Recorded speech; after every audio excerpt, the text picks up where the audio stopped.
올라서 다들 도마 네 달라 D'abord, 자집에 je vous 설비쇼 présente à tous mes salutations distinguées. 다들인데 도마 경험이 Aujourd'hui, pour commencer, 남타라 리지에면 안에 nous allons prendre dans les vers autobiographiques, les bons agissements de Karmapa Mikyo Lorje.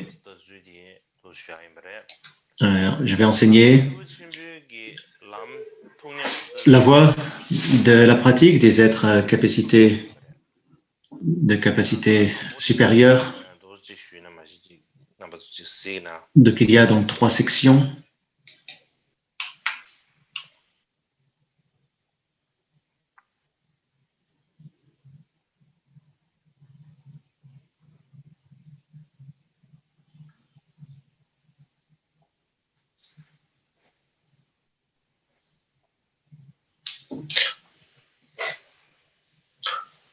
다데라 아니 기부 충격이 람 통념수도 주다 아니 기부 증거 람 Donc il y a 통념수도 ici la manière dont il a pratiqué la voie des individus de capacité inférieure, ceux de capacité moyenne et ceux de capacité supérieure. 3 sections. Ça, c'est le plan de cette section. Maintenant, nous en sommes de la manière dont il a pratiqué la voie des individus de capacité supérieure, avec d'abord l'intention, susciter la bodhicitta, puis prendre l'adversité en tant que voie lors de la post-méditation, et ensuite la manière dont il s'est entraîné au précepte des 2 types de bodhicitta. Donc aujourd'hui, nous abordons l'intention, c'est-à-dire susciter ou développer la bodhicitta, l'esprit d'éveil. Tous les êtres sans distinction sont comme mes parents. Il n'est donc pas convenable de les discriminer en ennemis et amis. Avec un amour sincère pour ces êtres qui vivent dans des situations intolérables, j'ai considéré leur apporter les bienfaits de l'éveil parfait. Je considère cela comme un de mes bons agissements. Tel est le texte racine.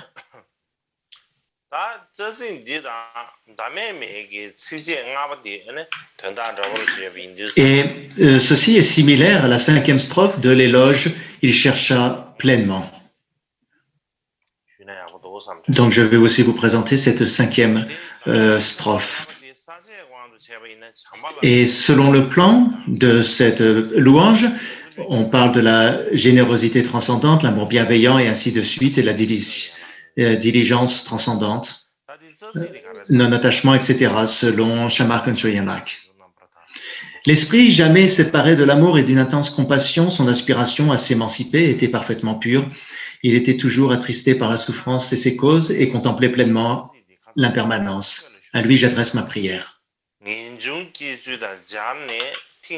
Donc, j'ai déjà abordé ce sujet en relation avec les préliminaires dans l'entrée dans le Dharma et le développement du renoncement, le souhait d'émancipation. Mais le 5e Shama et Pao Tsung Trengwa explique qu'il s'agit de l'enseignement, que ce quatrain s'agit de l'enseignement de l'entraînement de l'esprit à la bodhicitta, l'essence du Mahayana. Donc, c'est en conséquence, je discuterai également de ce quatrain et du sens de ce quatrain en relation avec la pratique des individus de capacité supérieure.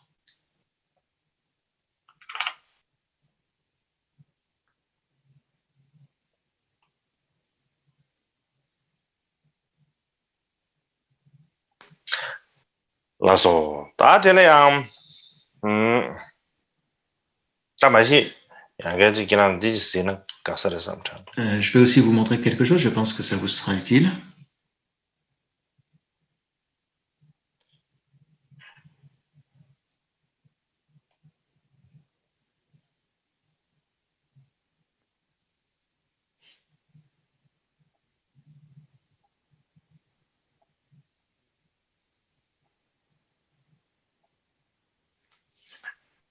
라소 단 디지기는 디지스 시기시기래 nger de cher jaga Donc, tout en regardant cette image, je vais vous donner les explications.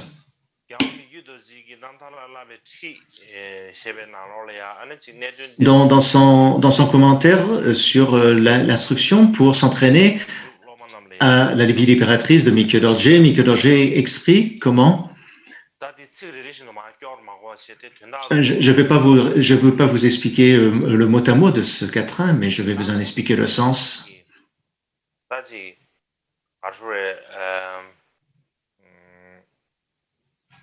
Par exemple, les émotions perturbatrices, celles que la saisie d'un soi doivent être rejetées autant que l'on peut, grâce à la sagesse qui réalise l'altruisme. Et les êtres sensibles individuels, lorsque c'est réalisé, sont libérés du samsara. Cependant, les émotions perturbatrices qui sont latentes et la vision d'un moi, les obscurcissements, comme l'ignorance, etc., affectent cette compréhension et continuent à nous nuire.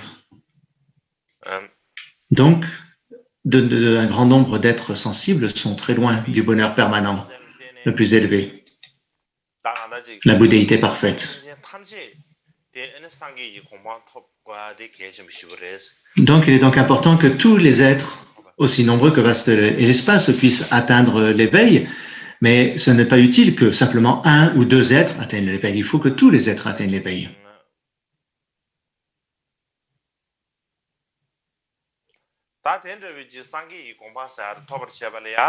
Donc, pour atteindre l'éveil, l'état de Bouddha, la bouddhéité,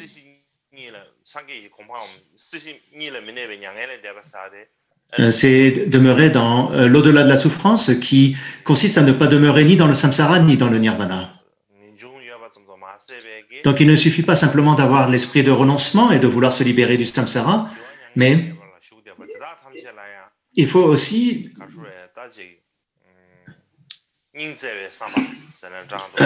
il ne faut pas simplement vouloir rester à vivre dans le nirvana, dans l'au-delà de la souffrance, dans la paix et la quiétude.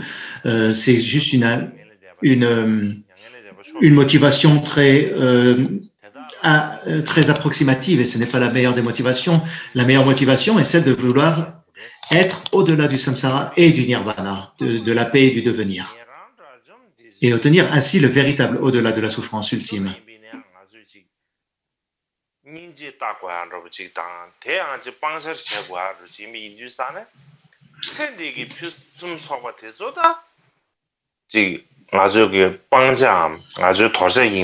Donc, pour pouvoir, il est donc nécessaire il n'est même pas nécessaire de dire que nous n'avons pas besoin, qu'il ne nous faut pas nous détourner et qu'il nous faut nous détourner des activités ordinaires. Mais une fois que l'on a cette motivation parfaite,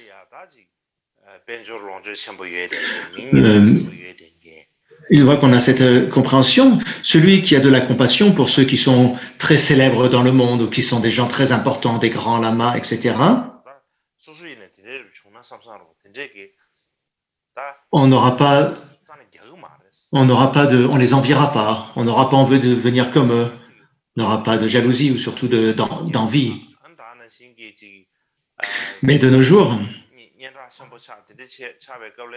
lorsque quelqu'un devient et à ce moment-là, lorsque quelqu'un deviendra célèbre ou a de la réussite, on n'aura pas de jalousie envers cette personne, parce qu'on aura l'intention de faire le bien de tout le monde, y compris de ces personnes. Mais de nos jours, il y a beaucoup de gens qui disent être des bodhisattvas, qui disent qu'ils sont entrés dans la voie des bodhisattvas, mais c'est ce qu'ils disent. Mais à l'intérieur d'eux, qu'est-ce qu'ils ont? Mais ils disent, les autres lignées ou les autres écoles philosophiques sont très florissantes et les nôtres disparaissent, elles sont amoindries. Et ils sombrent dans le désespoir. Et ils se disent, il va falloir qu'on trouve une solution pour faire développer notre lignée. Et ça leur fait beaucoup de soucis. Et en même temps, ils vont essayer de faire tout ce qu'ils peuvent pour empêcher les autres lignées, les autres écoles philosophiques de se développer et de leur nuire.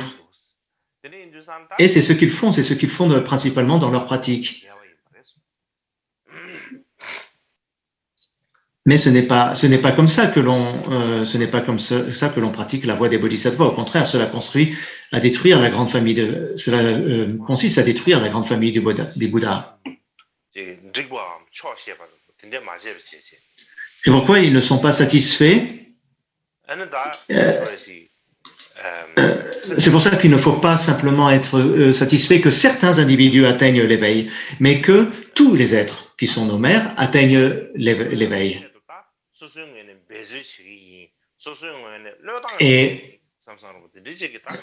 Et s'efforcer à cela et abandonner mentalement tout autre type de saisie. Et c'est quelque chose de très important. Donc si on arrive à le faire, à ce moment-là, c'est ainsi que l'on développera véritablement la bodhicitta. Mais ce ne sera pas simplement des mots, mais ce sera une bodhicitta mise en pratique. C'est la véritable mise en pratique de la bodhicitta de l'esprit d'éveil. Donc je ne vais pas m'attarder sur ce point.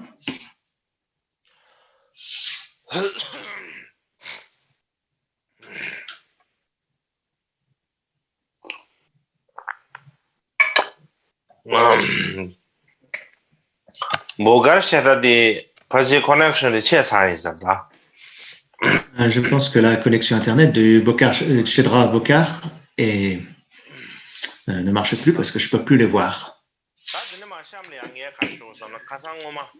Donc l'autre jour, lorsque je décrivais l'origine du grand campement de karma en relation avec la vie de Karmapa Rinpoche Dorje, je vous en ai parlé d'une manière générale.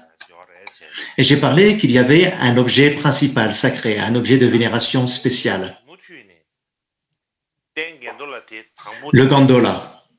Et aujourd'hui, j'aimerais décrire un peu plus en détail comment cet objet est apparu, cet objet sacré est apparu, et sa forme, quelle est sa forme, à quoi il ressemble.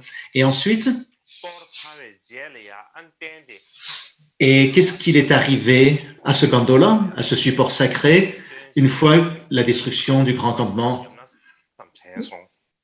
Donc j'ai pensé vous en faire une présentation sans cet ordre-là.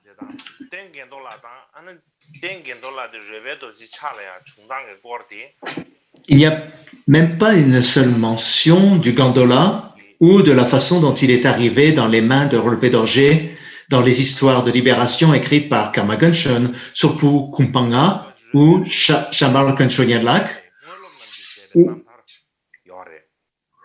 ou même dans les annales rouges de Tsalpa.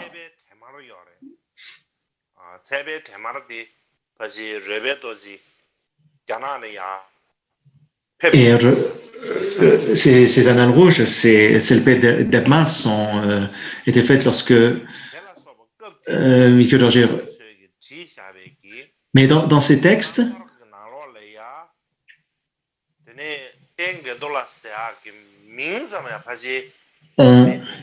on ne fait même pas mention du nom Gondola, de ce support sacré Gondola. Donc pour ma part, le plus ancien récit mentionnant le Gondola que j'ai pu voir se trouve dans la biographie, l'histoire libératrice du 7e Karmapa, écrite par Goshi Paljor Dendrup, premier Galsa Rinpoche. Donc c'est ce que je vous avais cité la dernière fois. Le support suprême pour la méditation des incarnations successives du porteur de la coiffe noire, les émanations, du régissement du diluant, du 6e Bouddha, etc. Ça, c'est ce que je vous ai cité la dernière fois.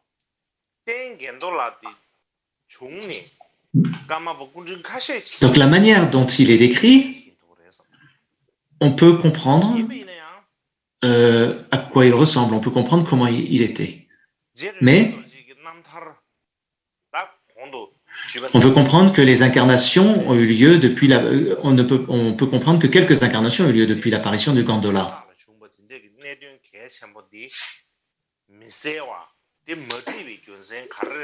Alors, pourquoi un point aussi important que celui-ci n'est-il pas mentionné dans les biographies écrites par les disciples directs de Karmapa Rinpoche Dorje? Donc c'est une histoire qui a 600 ans. Donc comme s'il s'agit d'un événement qui remonte à des centaines d'années, probablement environ 600 ans, plus que 600 ans, je ne peux pas donner de réponse précise. Mais pour risquer une hypothèse, je pense qu'elle doit être liée à la manière dont le gondola est entré en possession de Rinpoche Dorje. Comme je vous l'ai dit l'autre jour, j'ai récemment reçu des copies de 2 manuscrits du catalogue du gondola écrit par le 5e Shamarpa Khenpo Khenlak. Et il y avait donc 2 manuscrits. Et dans ces textes, il est donc, comme je vous l'ai dit précédemment, il est décrit clairement le matériau, la forme, qui est le fabricant. Et l'histoire et l'origine du gondola. Comment est-il arrivé dans les mains du Karmapa, etc. Donc c'est très clairement écrit dans ces textes-là, dans ces manuscrits. Mais malheureusement, dans les 2 manuscrits, les scribes, ceux qui ont écrit ces textes, le fabricant et l'histoire de l'origine du gondola ou la manière de comment il est arrivé entre les mains du Karmapa n'est pas écrit. Manque. Donc ils ne l'ont pas écrit dedans, ou ce n'est plus présent dans le texte.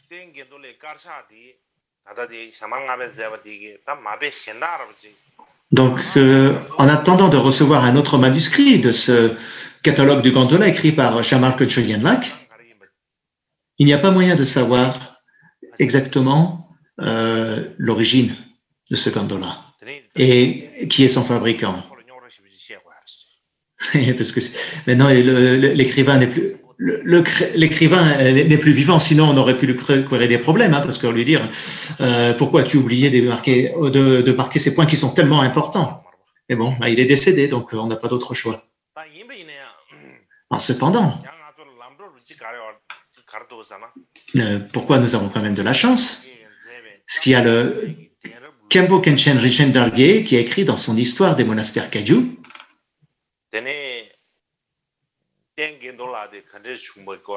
Il a expliqué comment, lui-même a écrit comment est arrivé le gondola. Il a beaucoup plus de détails. Donc je ne vais pas vous lire tout dans le détail, mais je vais vous dire le sens. Donc, au monastère Karma, d'une manière générale, le grand réalisé Karma Pakshi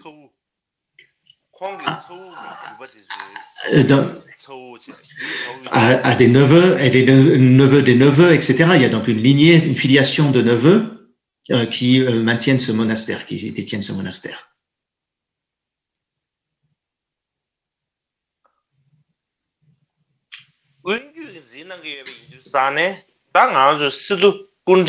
Et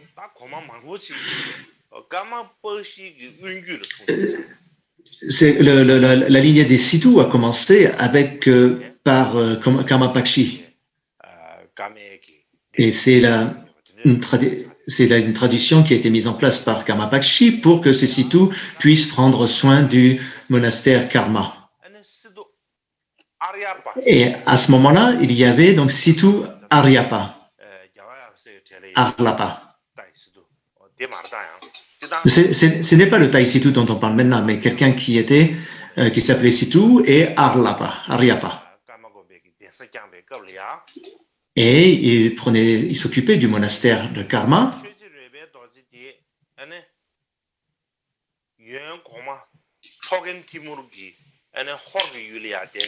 Et invité par l'empereur céleste Tongun Temur de Mongolie, le seigneur Rinpoche Dorje est arrivé dans ce monastère. Il s'est arrêté dans ce monastère, au monastère de Karma Gompa. À cette époque, Karmapa Rinpoche Dorje il y avait beaucoup de retraitants qui vivaient dans les montagnes. Toute une montagne était remplie de ces yogis qui vivaient en retraite scellée. Donc, lorsque le Karmapa Rinpoche Dorje était en chemin vers la Chine,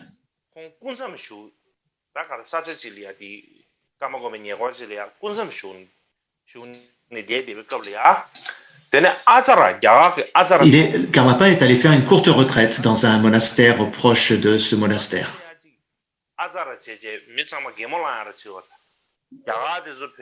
Et il y avait 7 acharyas.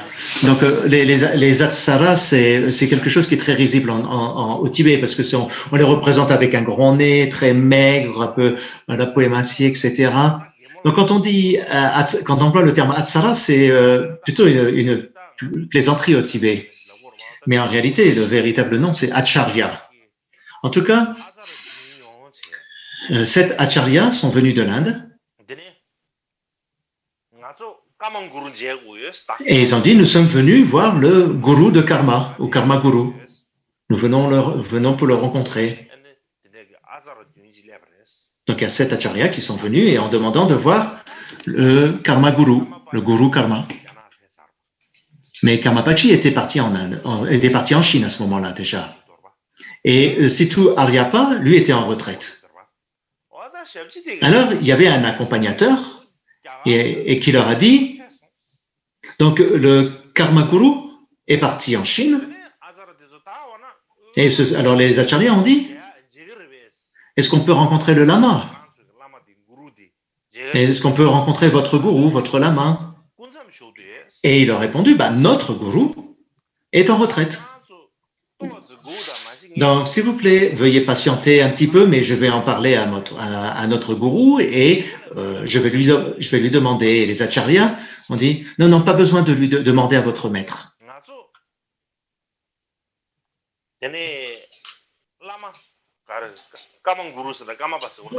Nous allons voir, donc quand on parle de Karma Guru, on parle de Karmapa, n'est-ce pas? Donc nous allons rencontrer le Karmapa, Karma Guru, est à la montagne de Wudaichaim, la montagne de Manjushri en Chine. Et donc à l'époque, il y avait quelque chose que l'on appelle un papo, que l'on peut appeler ça comme étant une boîte, de nos jours, une boîte. Et en attendant, donc il leur dit, veuillez, on va vous confier ce colis ou cette boîte et confiez-la à votre gourou et lui dire que nous sommes venus au monastère et nous vous demandons de lui la donner. Et jusqu'à ce que nous soyons tous de retour, tous les 7 réunis, gourou, veuillez demander à votre gourou de s'en occuper, de prendre soin de cette boîte. Donc veuillez garder cette boîte avec vous. Donc le préposé ou l'accompagnateur leur a dit, donc le serviteur de Situ Acharya, Situ Asa a dit, ok, je vais en parler à mon maître, pas de problème. Et il est rentré, il a donné le paquet à son maître et qui lui a dit, non, il faut les laisser rentrer, bien sûr. Donc va vite, écoute-moi bien, va les rappeler et demande à ces acharyas de revenir et de venir me rencontrer. Mais lorsque l'attendant est sorti, les acharyas avaient disparu. Ils s'étaient comme volatilisés, sans laisser de traces. Donc qu'est-ce qu'il s'est dit? Il s'est dit que c'était des émanations de Karmapa.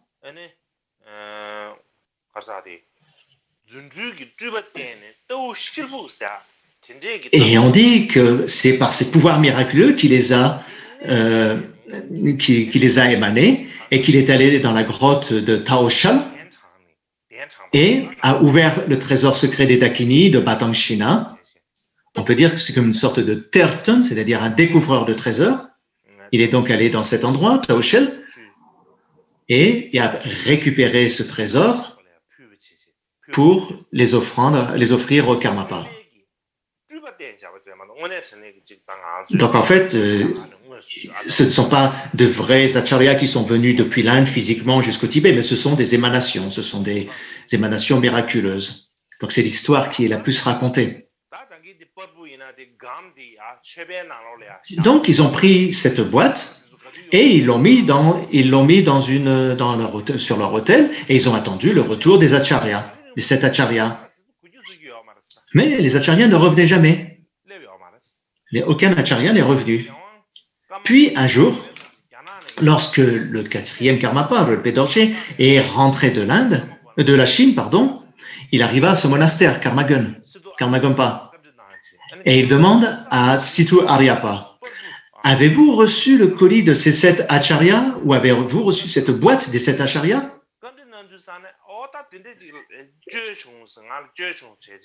Et Situ leur dit, oui, bien sûr, je l'ai reçu.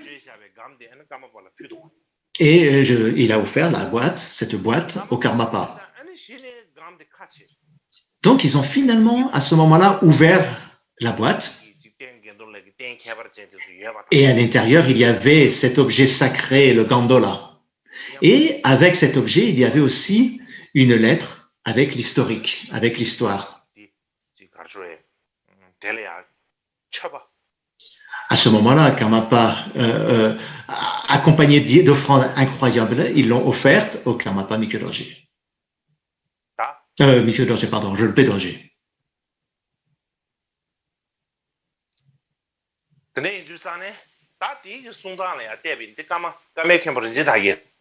Donc ça, c'est Karme Khenpo Rinchen Delge qui explique cela. Donc si nous regardons ceci, ce n'est pas exactement ce que nous pensions.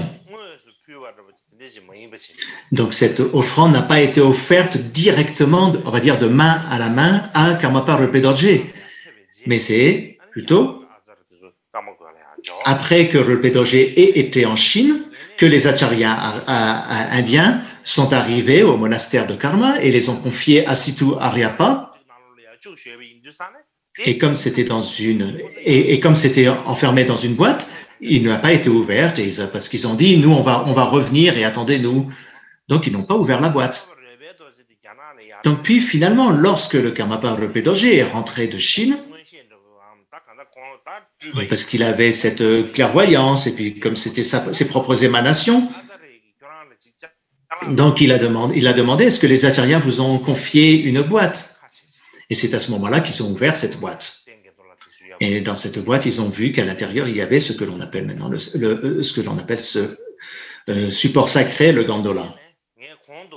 Donc je pense que à partir de cette histoire, que dans les histoires de la vie libératrice mentionnées par les précédents disciples de Karmapa Rinpoche Dorje, ne font pas mention comme quoi Rinpoche Dorje n'a pas reçu directement ce gandola. Mais parce qu'il n'a pas été, donc, ça a été offert au travers de quelqu'un d'autre, via quelqu'un d'autre. Donc c'est peut-être pour ça qu'ils n'en parlent pas trop. Donc la source de Karma Khenpo pour écrire cette histoire est probablement un manuscrit complet du 5e catalogue de Shalmar ou un autre texte ancien. En tout cas, son texte est le récit le plus clair pour moi, pour l'instant, de ce que j'ai pu voir et lire sur l'origine du gandola. Donc, de la même manière, tout en accord avec son récit, il est écrit dans le texte qui s'appelle le Rosaire d'or des biographies Kagyupa, compilé par Situ Panchen et Solman Sewang. Après l'histoire du monastère de Karma, il est dit 7 acharyas ont offert le gandola à Situ Aryapa ou à Tshubtsen Gyaltsen, le fils d'Adu qui avait pris la responsabilité du monastère. Donc, ce sont deux récits qui s'accordent, de sources.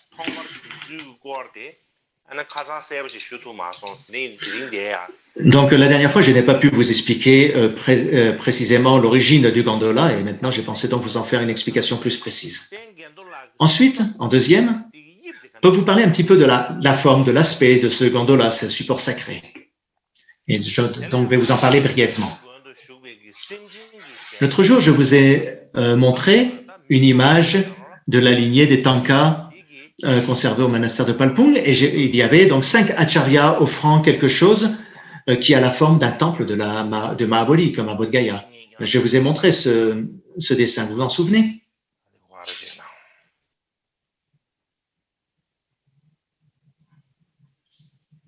Je vais vous la remontrer.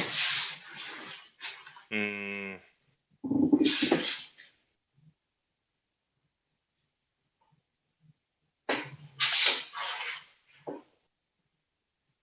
음,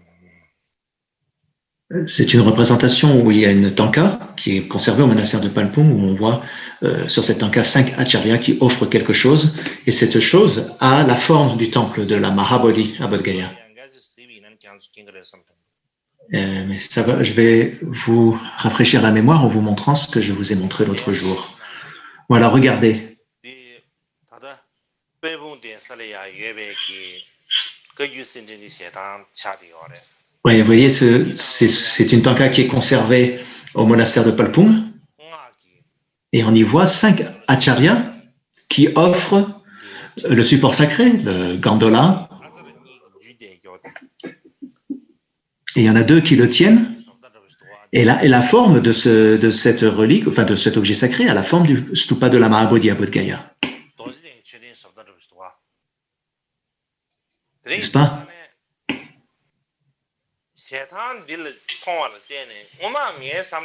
Donc avant, moi je pensais que justement ce gandola, que le gandola devait avoir cette forme, cet aspect-là, l'aspect du stupa de Bodh Gaya. Et donc je suis resté comme ça ainsi dans la confusion pendant plusieurs années. Puis un jour, alors que je lisais la biographie, l'histoire de la libération du 9e Karmapa, il y a les mots Jowo Gandola qui sont écrits. Il y a le mot Jowo qui est marqué. Et Jowo, et du coup, parce que on l'appelle Jowo Gandola, j'ai pensé que c'était donc une statue du Bouddha. Mais cependant, je n'en avais vu aucun texte qui le décrivait en détail. Donc je n'ai pas vraiment bien compris pourquoi. Mais cependant, grâce donc, à mes recherches détaillées dans divers documents historiques, j'ai commencé à me faire une idée plus précise à quoi ressemblait ce gandola.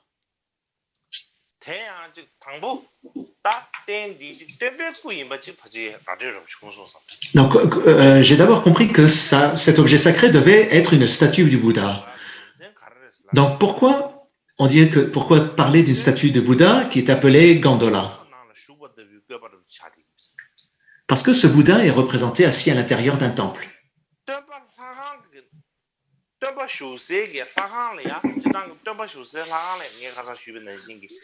Comme je vous l'ai dit précédemment, les temples dans lesquels ont séjourné le Bouddha sont appelés des Gandalaya ou Kungarawa, ou alors ou Trisankang, c'est en français, les temples avec un bon parfum ou un parfum pur.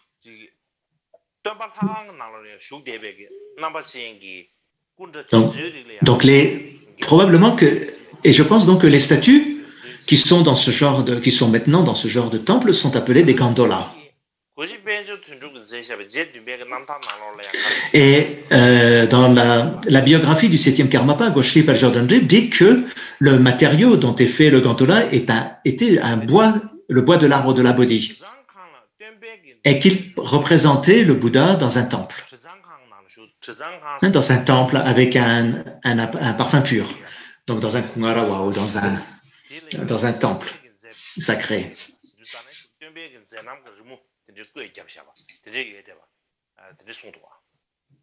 Et il dit aussi qu'il y a des sculptures aussi qui ont été gravées, des représentations du Bouddha. Donc voilà, la dernière fois je vous ai montré cette photo et que ça ressemble. Donc c'est sa description, il est fondamentalement identique à l'objet sacré que j'ai montré et qui se trouve maintenant au monastère de Romtek. De plus, il est dit dans le catalogue que le temple est basé sur le Gandalaya de Bodh Gaya, et puis on voit toutes les descriptions qui correspondent. Donc,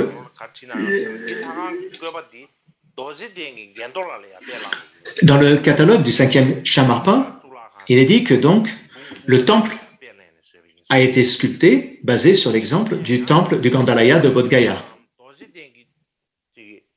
Mais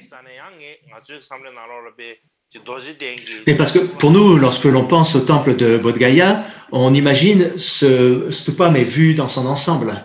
Mais ici, il ne s'agit pas de cela.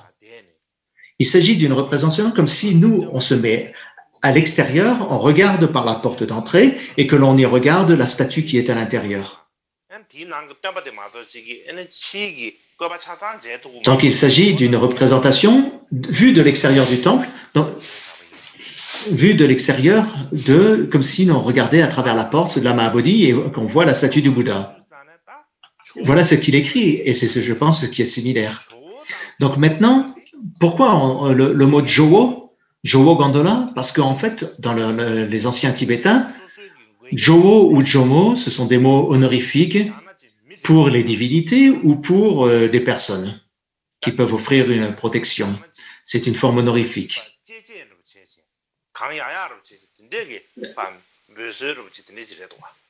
Donc c'est comme un terme affectueux et un terme respectueux.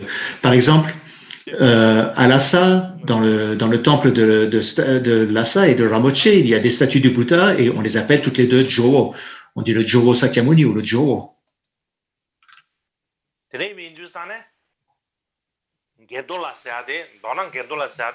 Donc, quand je l'ai déjà décrit, Gandola,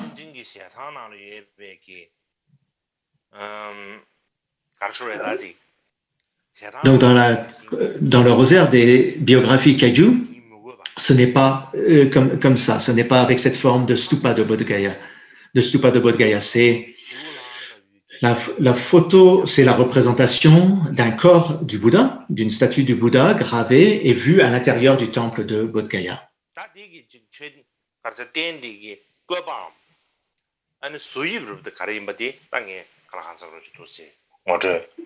Donc voilà, je vous ai fait voilà ce que je pense est qu'être la forme, la représentation du temple avec ses motifs.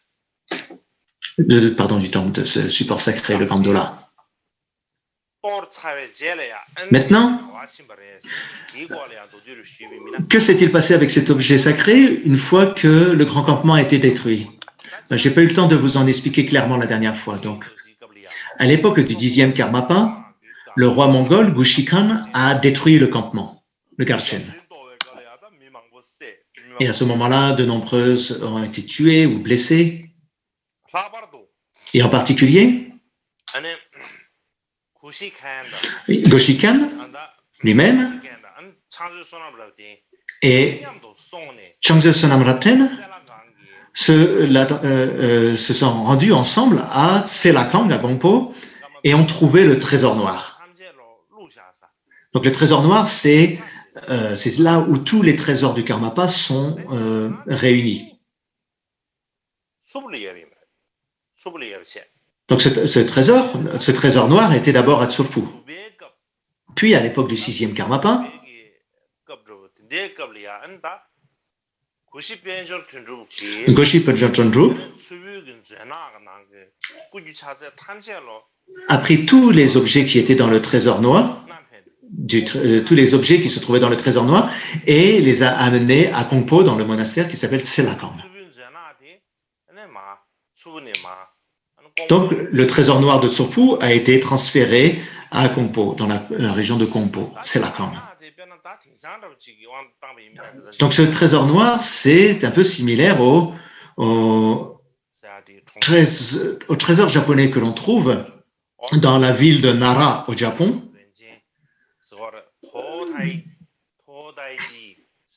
et qui se trouve dans le temple de Todaiji.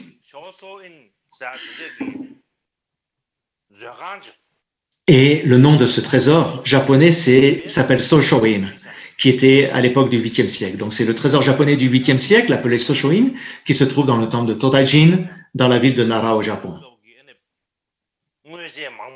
Et c'est un objet très très sacré.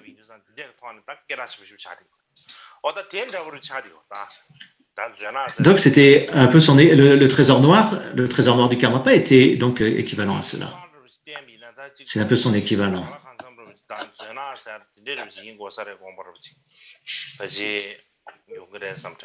Voilà ce à quoi je pense que ressemble le trésor noir.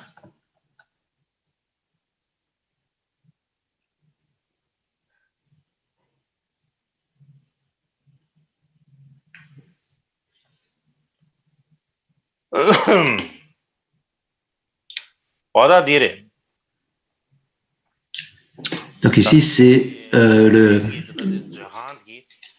trésor, hein, la maison au trésor au japonais.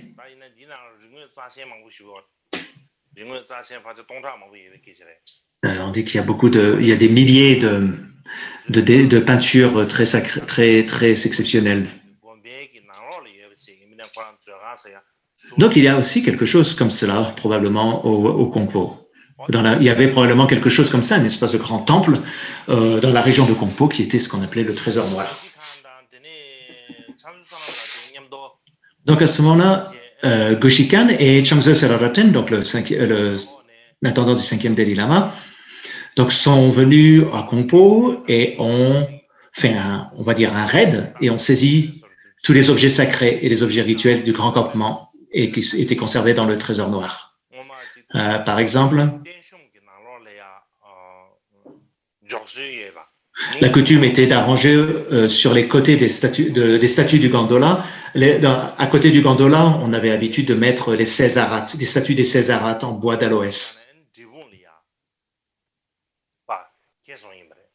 Et elles ont été dérobées. C'était les statues des 16 arates données par l'empereur de Ming Yongle. Et elles furent transportées à Drepung. Mais, en cours de route, la figure des 4 grands rois et du Hachang sont tombés dans le fleuve Brahmapoutre.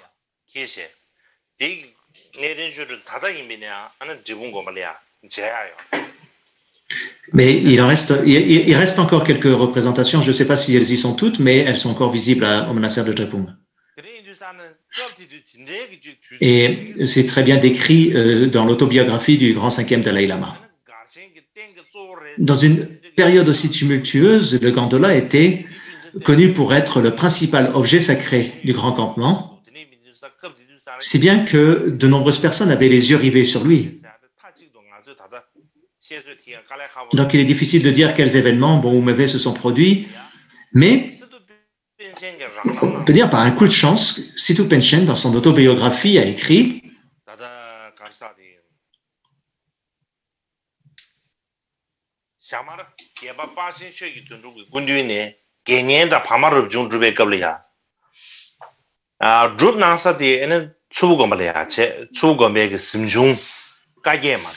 donc au monastère de Sorpu, il y a une chambre qui s'appelle la chambre Kagema.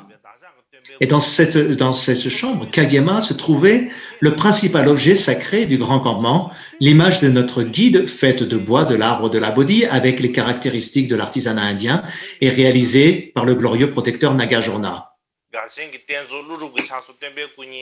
Donc, cela nous montre bien que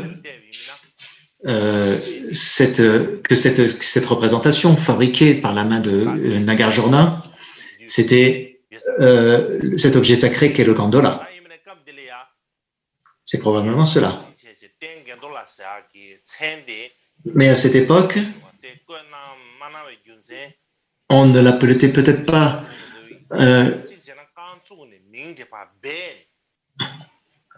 peut-être qu'on ne le nommait pas et que l'on n'identifiait pas comme étant gondola pour le garder caché, pour le protéger.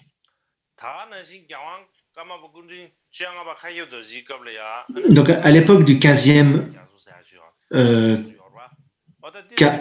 Karmapa, Katok Situ Chökyi Gyatso a visité Tsurphu à l'époque du 15e Karmapa et il a fait une liste de différents objets sacrés. Et le deuxième, le troisième et le quatrième sont en lien avec le gondola. Donc le deuxième, c'est fait en bois de l'arbre de la Bodhi par Nagarjuna avec au-dessus les Bouddhas des 3 temps, en dessous les 7 Bouddhas et 2 divinités courroucées, et qui a été offert à Rinpoche Dorje par les Acharyas, émanation de Mahakala à 4 bras. Donc le troisième objet, c'est une représentation, un dessin des 12 actes réalisés par Nagarjuna en argile verte de Naga. Et le quatrième objet, c'est une représentation du Sambhogakaya de Joe avec une couronne et fabriquée par Nagarjuna. Et avec derrière, écrit dans l'écriture Nagari, le mantra Om Yedara. Et derrière, il y a les neuf, à droite et à gauche, les 9 fils des dieux, à côté de l'arbre de la Bodhi.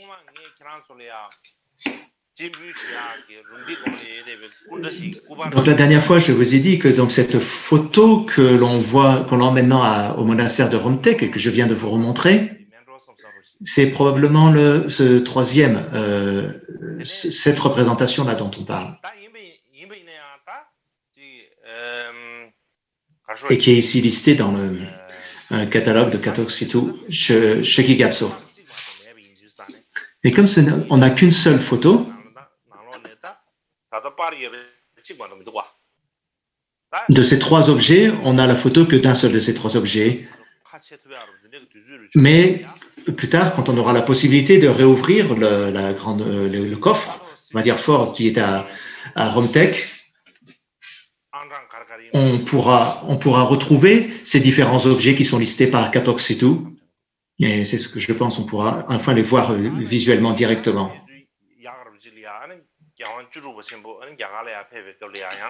Donc lorsque le 16e Karmapa est arrivé au Sikkim,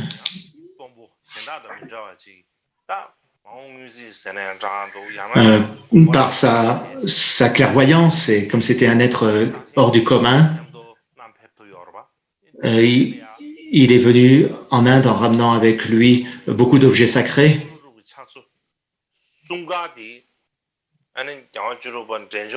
Et nous savons, grâce au catalogue préparé à l'arrivée du 16e Karmapa au Sikkim, que ces 3 artefacts mentionnés par Katoksitu sont présentes à Romtek. Parce que tout est écrit très clairement, tout ce que Karmapa Rinpoche Dorje a ramené du Tibet, c'est listé dans un catalogue. Donc voilà pour l'instant. Si j'en parle trop, ça va vous ennuyer et pour moi, ça devient difficile. Donc moi, j'ai l'intention de poursuivre des recherches sur ce sujet à l'avenir. Et j'espère que les personnes qui ont des connaissances à ce niveau-là puissent me donner des conseils ou m'informer à ce sujet. C'est ma requête. Maintenant, nous allons faire une pause et je continuerai après.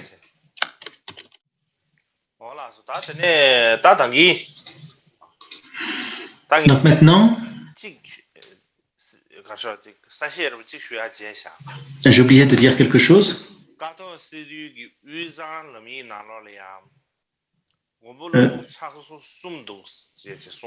Donc, Katoksitu a listé 3 objets sacrés. Donc, le premier, il est dit avoir été offert à Rinpoche Dorje, le 4e Karmapa. Et les 2 autres, on ne dit pas s'ils ont été offerts à Rinpoche Dorje ou pas. Donc, pour cette raison, puisque le Gandola est connu pour avoir été offert à Rinpoche Dorje,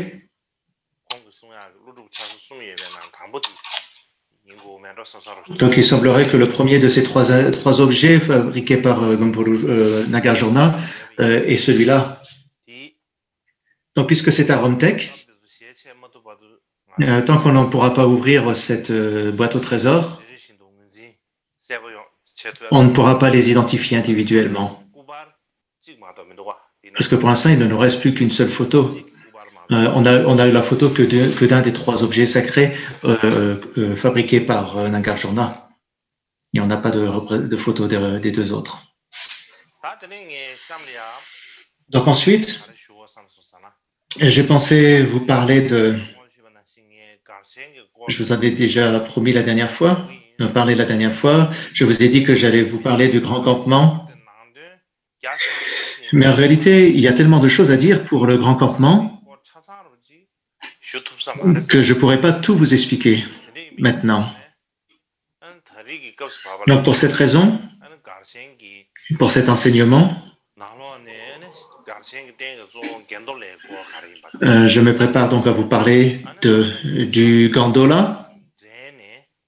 Comment ce gondola est en relation avec le Garchen Menlam.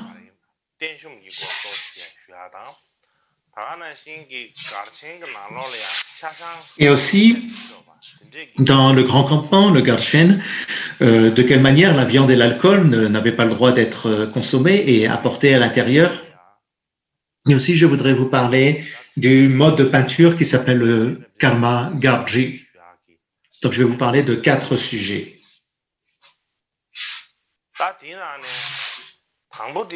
Donc, le premier, je viens de vous en parler, je viens de vous parler de cet objet sacré qui est le gondola.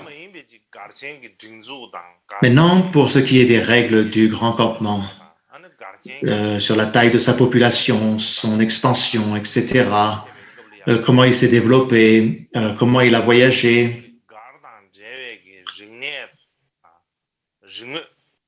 comment les objets d'apprentissage et d'historique associés au campement, je vous en parlerai l'année prochaine.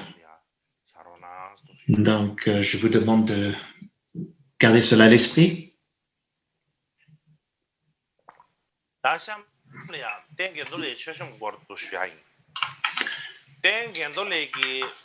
Donc maintenant, j'aimerais vous parler de la cérémonie d'offrande du gondola. On appelle ça une offrande de gondola ou la vision du gondola. Donc quel est le sens de cela?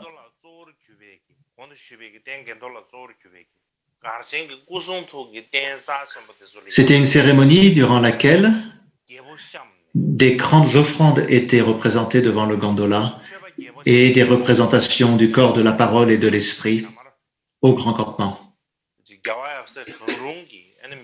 Au cours de la cérémonie, le Galwan Karmapa ou l'un de ses fils de cœur, comme le Shamarpa, présentait le gondola au public. Donc c'est ce que l'on appelle la présentation du gondola au public. Donc la présentation du gondola ou l'offrande au gondola, ça a commencé à quelle époque? C'est difficile de le dire, de l'identifier avec précision. Mais à l'époque du 7e Karmapa, Chodra Gyaltso,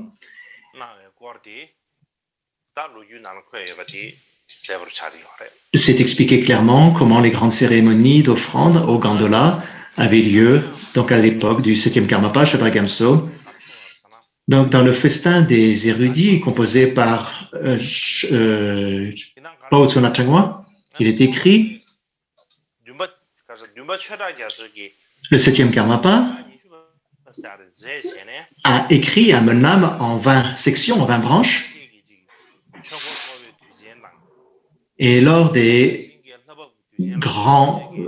jours sacrés du Bouddha, par exemple, le jour où il a tourné la roue du Dharma, etc., les 4 jours sacrés du Bouddha, et notamment lors du mois des miracles, du 1er au 15e jour du mois, donc du premier mois tibétain, dans des offrandes incommensurables étaient offertes, étaient présentées,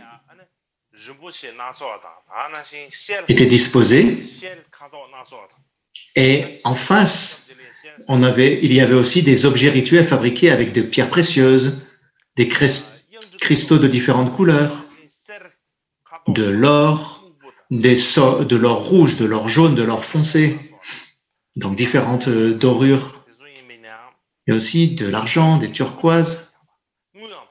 C'est-à-dire la moins bonne qualité, c'était simplement de l'argent, ou une sorte de turquoise. Jintailan en chinois. Pour ceux qui parlent chinois, je ne sais pas. Donc, tous ces objets précieux étaient mis sur l'autel. L'or, la turquoise, l'or rouge, l'or jaune, l'or foncé, l'argent, les cristaux, etc., étaient disposés en guise d'offrande. C'était tellement beau que même les plus riches Tibet, les plus fins connaisseurs du Tibet, voyaient ces offrandes comme quelque chose qu'ils n'avaient encore jamais vu au préalable.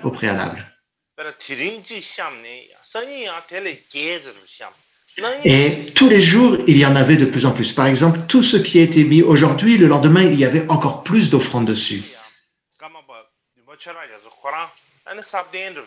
Et ensuite, sa sainteté, le Karmapa, Shobha Gyamso, le 7e Karmapa, s'asseyait sur un coussin, se prosternait, et il s'asseyait devant eux sur un mince coussin. Plus tard, à Lhasa, dans la région du Tibet central, Lütsang, à l'endroit qui s'appelle Karuteng, et dans d'autres endroits de Lütsang, une tente bleue ciel, faite uniquement de tissu chinois, était dressée avec des rideaux et elle faisait la taille d'une maison à 100 piliers. Donc autour, des espaces sur les côtés, des portes et des flèches avec des oiseaux et des dragons en or, etc. Au-dessus aussi, au-dessus du gondola, au-dessus de la tente, il y avait une flèche, il y avait des oiseaux, il y avait des dragons en or, etc. Et tout ceci était élaboré dans de magnifiques offrandes. Et puis, à l'intérieur, donc, il y avait ce gondola qui était posé au milieu. Donc, il y a beaucoup de supports sacrés en tant qu'objet pour recevoir les offrandes. Donc, il y en avait un qui... il y avait donc des supports sacrés qui ont été bénis par le Bouddha Sakyamuni ou qui ont été bénis par l'attention méditative de Atisha. Donc, il y avait beaucoup de supports sacrés, mais au milieu de cela, on avait posé le gondola.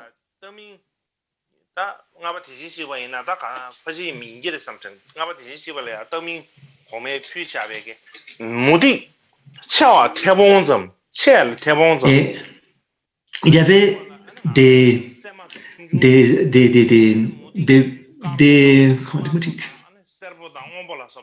des pierres précieuses offertes par l'empereur Ming à Deshin Chekpa.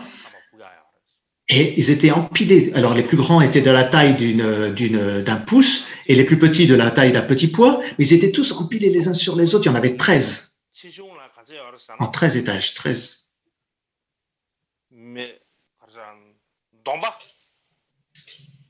Et il y avait des différents parasols. 13 parasols qui étaient emplissés. Et le 7e d'entre eux avec le parasol avec le diamètre de la portée de 2 bras. Donc, au début, il y avait des petites parasols, et puis en bas, les 13e étaient très, très grands. Et tous étaient recouverts de pierres précieuses, des perles. Il y avait donc aussi des coussins, et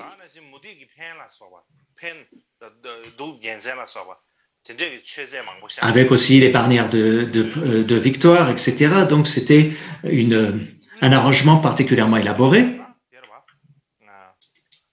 Il y avait des grandes bannières de perles et d'autres excellentes offrandes disposées. À cette époque, même le Sakyong Dönyo Dorje, qui était le maître du clan du Tsang, il fut stupéfait. Il s'exclamait, mais j'ai l'impression d'être arrivé dans le monde des dieux. C'était comme si un humain était arrivé dans un royaume divin. Il était époustouflé par la grandeur des offrandes. Et on raconte aussi que Meton Janyangpa était un très très grand dessinateur de la tradition de Mentri.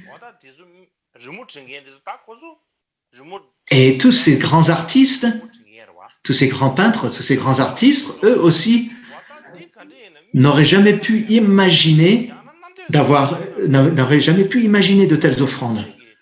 Donc, quand ils ont vu ces offrandes, ils avaient l'impression d'être arrivés dans le palais du dieu des richesses, Vajravana.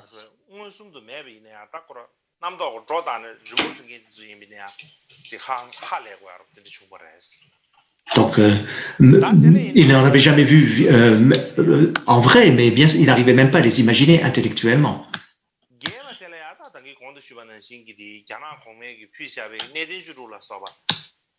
Donc pour une offrande élaborée, on offrait aussi autour du gondola, on posait aussi les 16 statues des Arhats sculptées en Chine.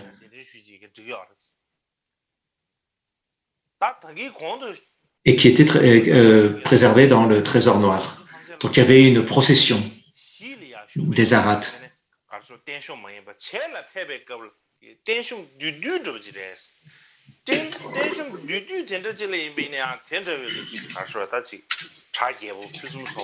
Et pour le campement, seule une simple offrande provenant des entrepôts itinérants était organisée.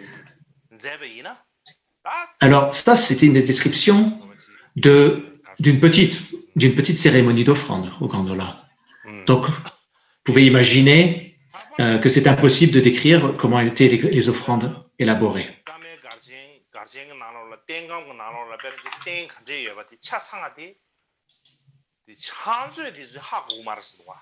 Et on dit que même les trésoriers du grand campement ne savaient pas quelle était la quantité des trésors qu'il y avait dans le coffre au trésor ou dans la tente au trésor du grand campement.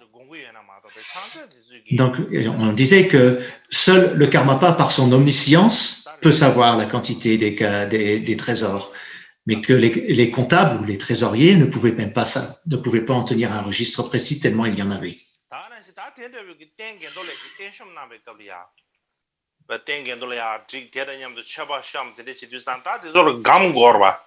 Donc pour pouvoir garder tous ces objets, il fallait des boîtes, parce que le grand campement se déplaçait. Donc à l'époque du Karmapa des Shinchekpa,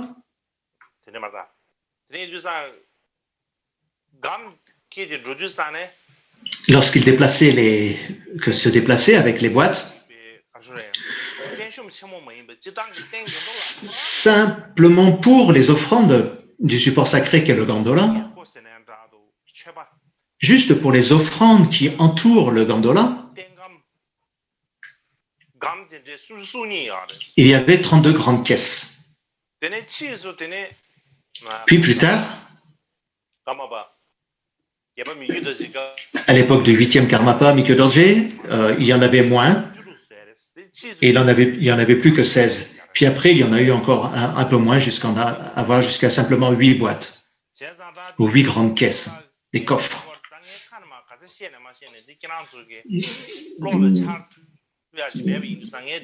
Donc, je ne peux pas vous donner plus de descriptions parce que ça ne va pas vous évoquer grand-chose, toutes les explications que je peux vous donner, mais il y a un dessin. Donc, j'ai demandé à ce qu'un dessin soit fait, puisque c'est un dessin qui est assez récent.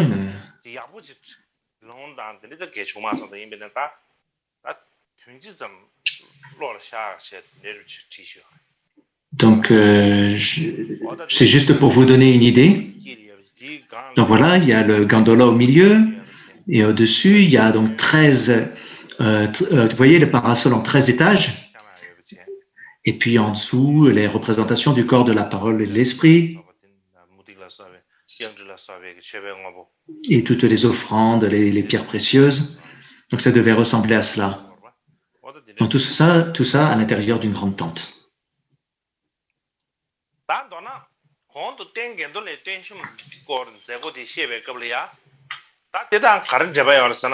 Donc comme nous le décrivons, la cérémonie du gondola était associée au Molam du grand campement, du 7e Karmapa. Donc le grand Menlam du Garchen Menlam, Goshe Pajor Drum décrit que, dans l'histoire de la biographie du 7e Karmapa, il dit plus tard, le 7e Karmapa s'est rendu à Sapur. Donc c'est proche de la ville de Ringchi. C'est dans la région de Kompo aussi, donc à la ville de Sampur. Et c'est là que se tenaient les offrandes de Kagyupa pour les festivals, les menlam, les prières de bon augure, etc. Et ces jours-là, il y avait beaucoup de pluies de fleurs, il y avait des grandes offrandes, etc., et beaucoup de signes auspicieux. Et il faisait ces grandes offrandes lors des 4 festivals célébrant la vie du Bouddha. Il faisait des offrandes. Récitait les 7 prières, la prière en 7 branches. Il faisait des prières d'aspiration, des prières de souhait de bons augures, etc. Et ça a commencé le 15e jour du 9e mois, lors de du Lapa Duchen, lors de la descente, le jour qui commémore la descente du Bouddha du monde des dieux dans le ventre de sa mère. Donc, il est difficile de dire en quelle année cela a commencé, mais donc lors du Lapa Duchen, le 9e mois lunaire, au 15e jour du 9e mois lunaire,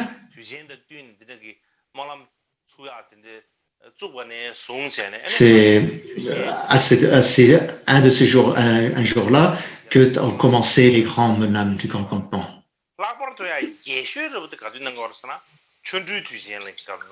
Mais le plus élaboré se faisait le jour, lors du mois des miracles, du 1er au 15e, lors de ce que l'on appelle le nouvel an du grand campement.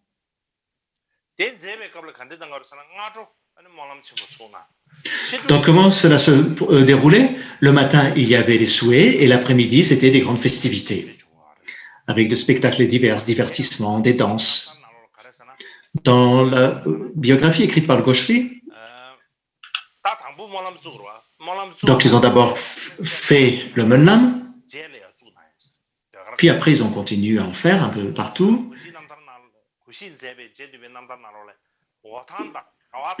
Il est dit, puis il se rendit à Dawatang à Otang, et lors des fêtes célébrant le Bouddha, les Duchen, il y avait ces grands menam, ces festivals de prière.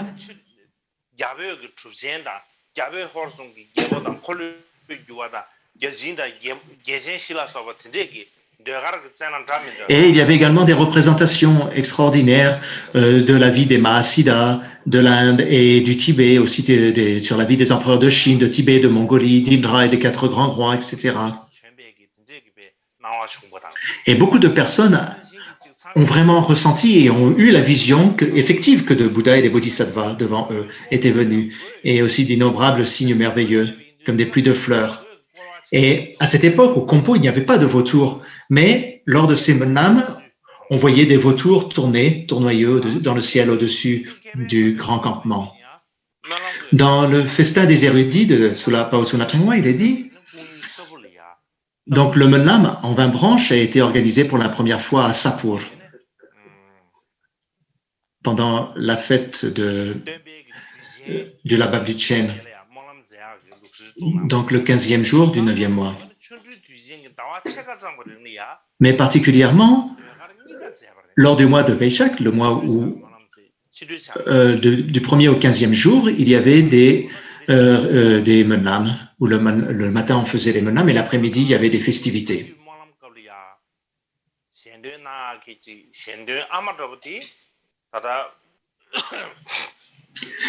C'est pour ça que nous, maintenant, dans nos Kagyu Menam, on se base sur les 20 branches, le Menam en 20 branches, qui a été composé par le 7e Karmapa, Shodra Gamso.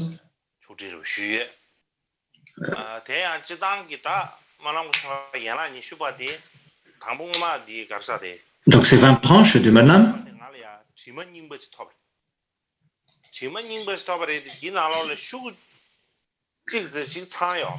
donc j'ai reçu un vieux texte et dans lequel il manque une feuille, une page.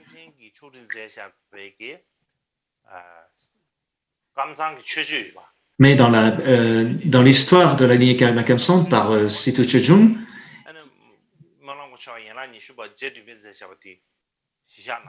il est décrit les 20 branches du Kagyu Menam. C'est écrit par Situ Penchen, car relaté par Situ Penchen. Donc on en a une trace écrite grâce à Situ Penchen.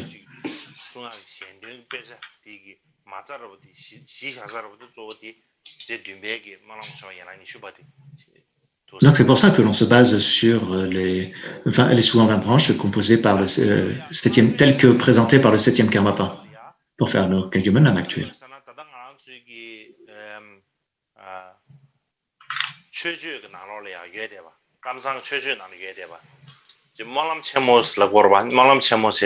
Donc, dans les livres de l'histoire de la lignée Karma Kamsang, on parle des grands Menlam qui considèrent que le Bouddha vient directement de lui-même.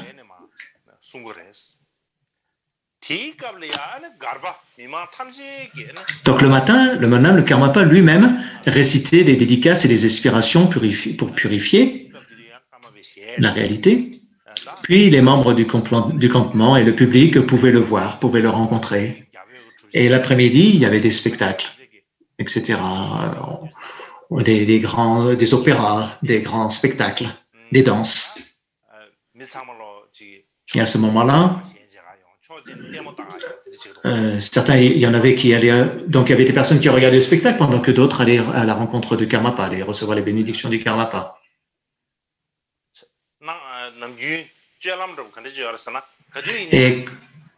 Mais comment se comportait le Karmapa à ce moment-là? Le Karmapa était assis, les jambes croisées, et il ne bougeait pas. Il restait immobile.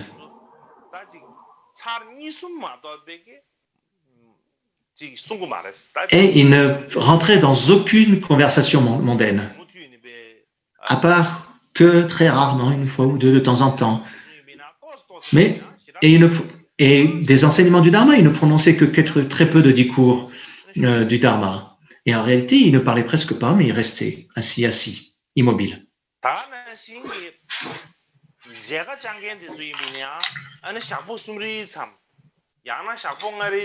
De même, les gens qui venaient le voir, venaient le rencontrer donc pendant 3 jours, 5 jours ou 7 jours.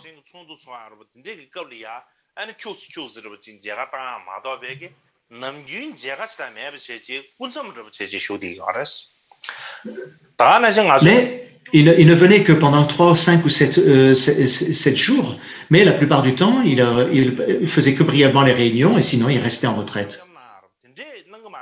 Et il ne faisait pas de visite touristique pendant ses pauses. Donc il n'y avait pas moyen de le rencontrer lorsqu'il était en chemin.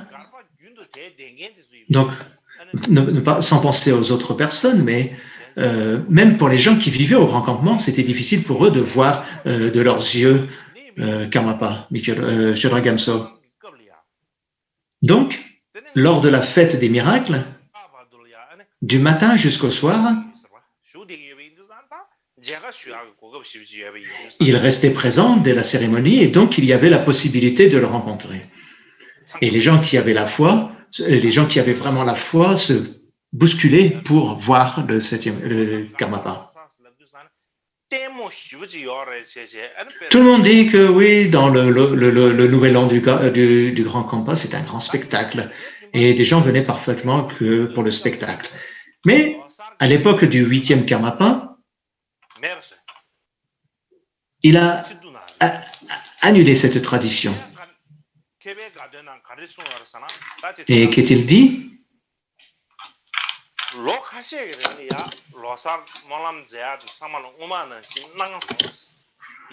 On avait cette tradition dans le passé, mais ensuite il a arrêté cette tradition, ou il l'a diminué.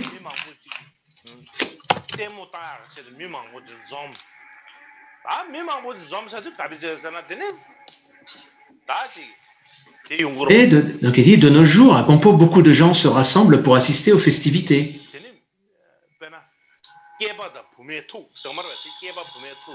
Donc les hommes rencontrent des femmes. Donc les gens qui n'ont pas d'amis se font des amis. Les gens qui n'ont pas de petits amis ou de petites amies, eux, se font des petits copains ou des petites copines, etc. À l'occasion de ces Menlam. Et ce n'était pas comme c'était avant. Et à l'époque du 3e Karmapa, il n'y avait pas beaucoup de dharma, donc les gens faisaient beaucoup d'offrandes sacrificielles d'animaux, et ils avaient beaucoup de traditions à manger des animaux et à tuer des animaux. Donc, Les gens plantent leurs tentes et puis ils dansent, ils tuent des animaux, ils mangent de la viande, etc. Et il a dit, donc à cause de cela, les actes négatifs vont se développer. Donc, il a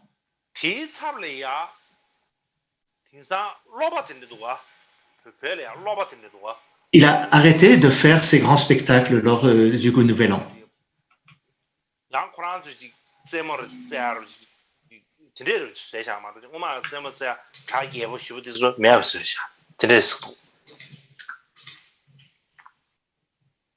Et il dit aussi là-bas, beaucoup de gens de la région de Loka offrent des animaux et organisent des festivités.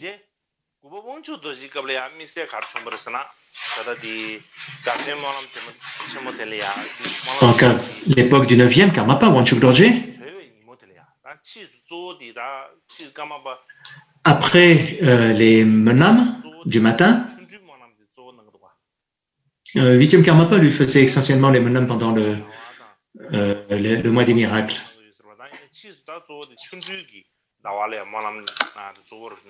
Donc il en faisait aussi dans les autres festivals, mais c'était essentiellement du 1er au 15e jour du mois des miracles.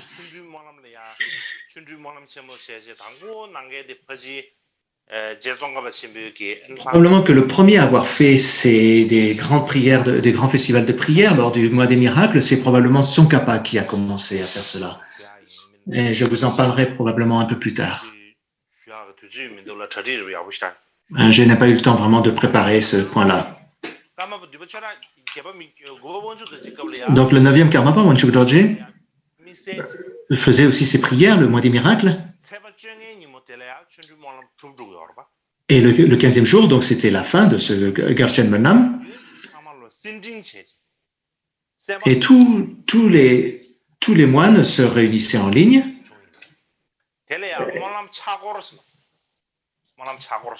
Et on faisait 3 circonvallations du campement.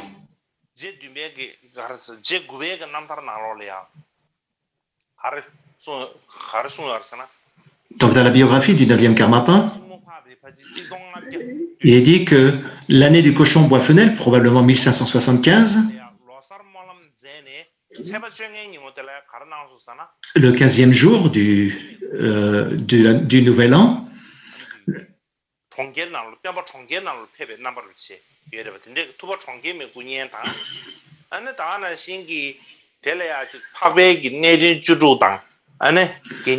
il a entouré la ville il faisait le tour de la ville avec la statue du Bouddha, avec les statues des Césarates, de Dharmata, de Ashang, des 4 grands rois, etc.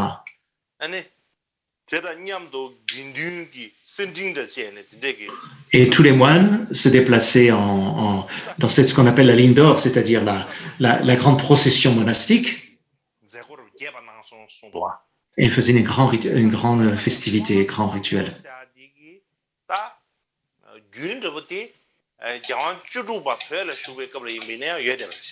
Et cette cérémonie était encore présente à l'époque du 16e Karmapa au Tibet.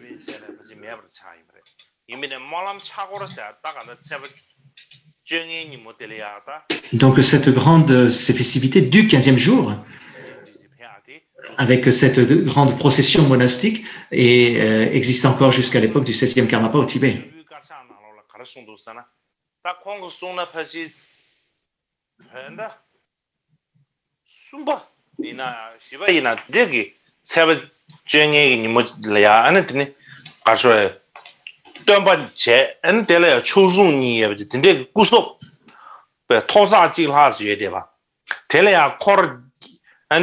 Donc, le 15e jour du mois,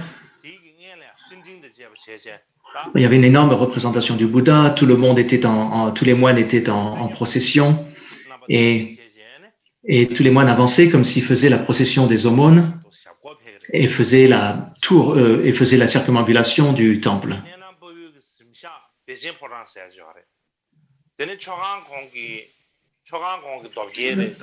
Et la résidence, le grand commandement pour représenter et il présentait ainsi le Bouddha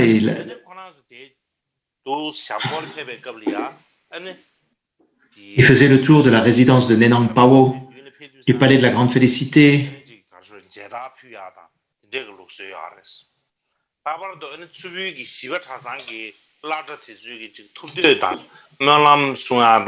Et tous les moines de Tsopu faisaient des grandes offrandes et faisaient des offrandes et récitaient les prières d'aspiration et de louange des Bouddhas.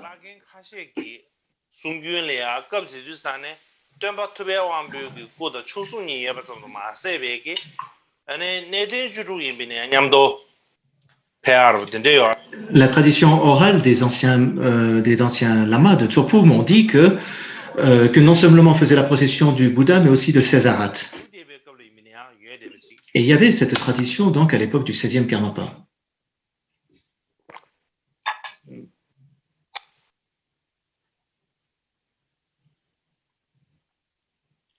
Alors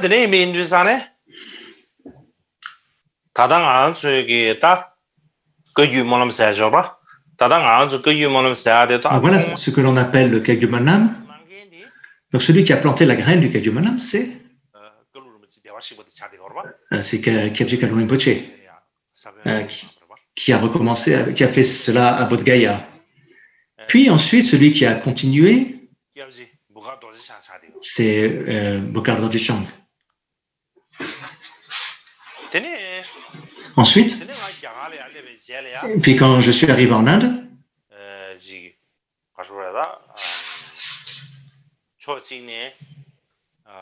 dans un sens,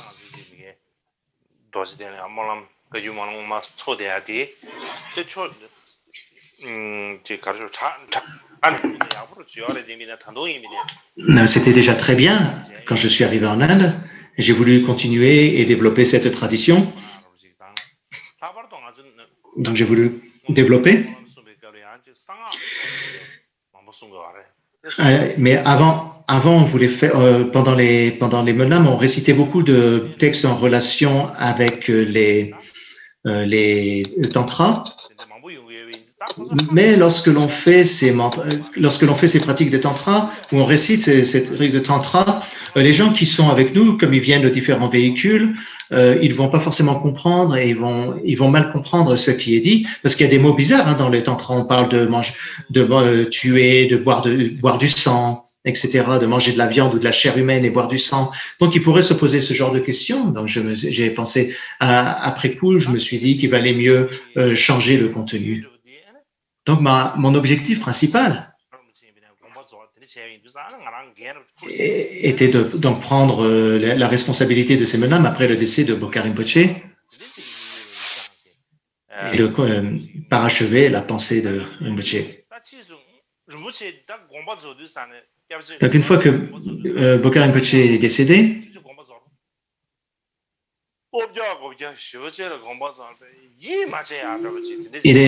il est décédé très soudainement et je n'arrivais pas à penser, c'était assez surprenant.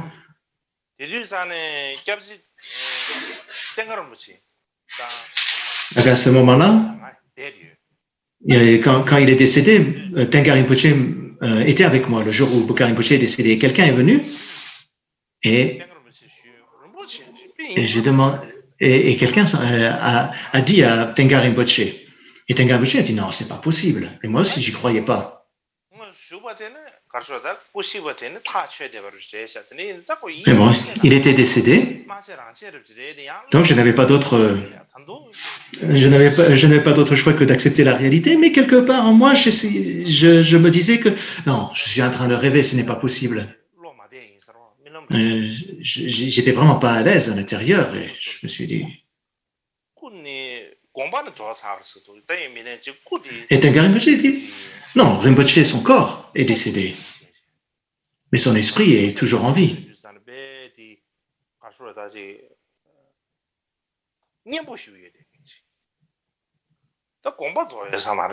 Parce que en réalité, son corps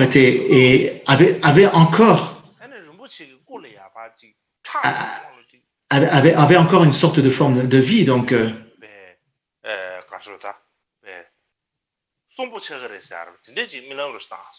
Et j'ai fait un rêve qu'on enlevait le sang de Bokar Rinpoche, qu'on lui remettait et qu'il se réveillait. Donc, c'est peut-être le signe que qu'en fait, il était probablement décédé. Donc ça, j'ai pas d'autre choix, mais que d'un autre côté, que quelque part, il était peut-être pas si mort que ça, que j'avais arrivé pas encore à accepter qu'il était vraiment mort. Mais bon. Mais donc, il n'est pas revenu du royaume des morts. Donc, mais à cette époque, j'ai toujours l'impression qu'il est encore présent.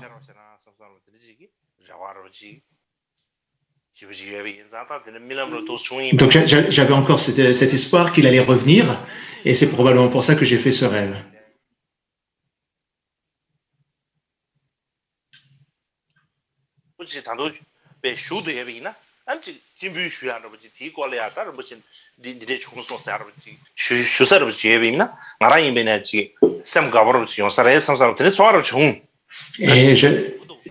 Et souvent ça me revient, le fait, j'ai l'impression pendant les Kaiju Malam qu'il est encore présent, qu'il est encore là.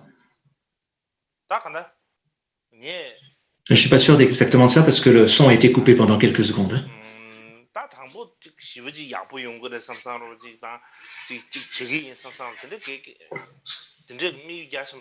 Donc au début, je n'avais pas vraiment beaucoup de planification pour ce Kaiju Malam, je n'avais pas beaucoup d'espoir de ce que j'allais faire. Mais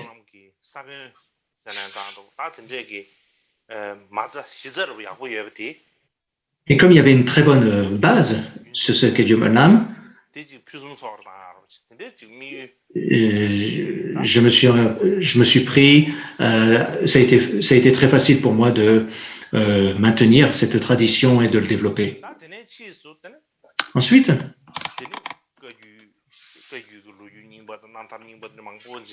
après j'ai lu beaucoup de textes anciens, de biographies, d'histoires qui étaient écrites sur comment cela se passait au Tibet dans le passé, et donc j'ai fait changer les choses, notamment par exemple faire la procession des Césarates,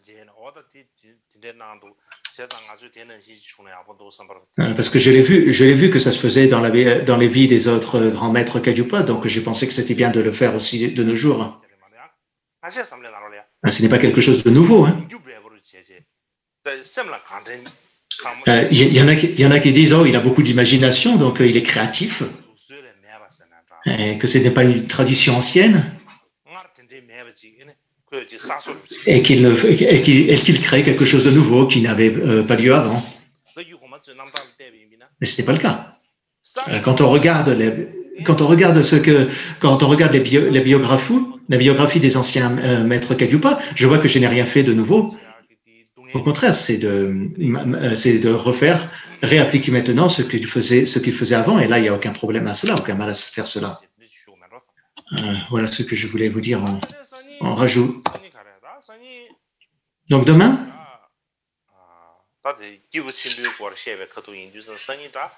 comme on continue à parler des individus de capacité supérieure, je vais vous parler du fait de ne pas manger de viande dans le Galchen. Pas boire d'alcool, ça, c'est une règle qui est déjà présente. C'est une règle qui est déjà présente pour les moines, mais il n'y a pas cette règle de ne pas manger de viande. Et donc, le fait donc de ne pas manger de viande à l'intérieur du Grand Campement, c'est une des grandes spécificités du Grand Campement, donc je pense demain vous en parler. De nos jours au Tibet, lors du mois des miracles, du Labat du Cheng, etc., lors de tous les grands festivals, ils font cuire beaucoup de viande, ils cuisinent beaucoup de viande. Il y en a qui disent que si on ne mange pas de viande, on tombe dans les mains des démons, etc. Et que si on ne mange pas de viande, on renaîtra dans les enfers, etc. Ils font beaucoup, ils se donnent beaucoup d'excuses pour pouvoir manger de la viande. Mais bon, il n'y a pas de raison de se battre, mais donc, demain, je vais vous parler du fait de ne pas manger de viande.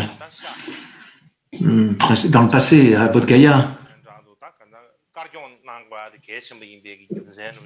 j'avais expliqué très clairement pourquoi c'était important d'arrêter de manger de la viande et que de préserver, d'être végétarien. Mais j'ai simplement parlé d'être végétarien, mais je vous ai pas parlé de l'histoire qu'il y a derrière. Donc j'avais surtout mis l'accent sur la mise en pratique de ne pas manger de la viande et d'être végétarien. Mais demain, je vous parlerai de l'historique. Comment ça se passait à l'époque du Bouddha? Et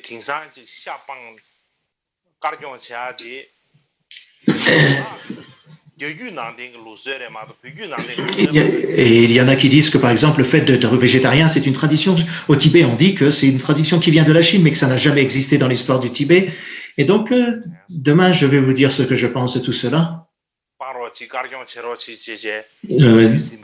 Avant, je vous ai dit, s'il vous plaît, ne pas manger de viande, soyez végétarien. Mais maintenant, je pense que je vais vous parler de l'historique qu'il y a derrière cela. Donc voilà, je pense que ça suffit pour aujourd'hui et je vous remercie.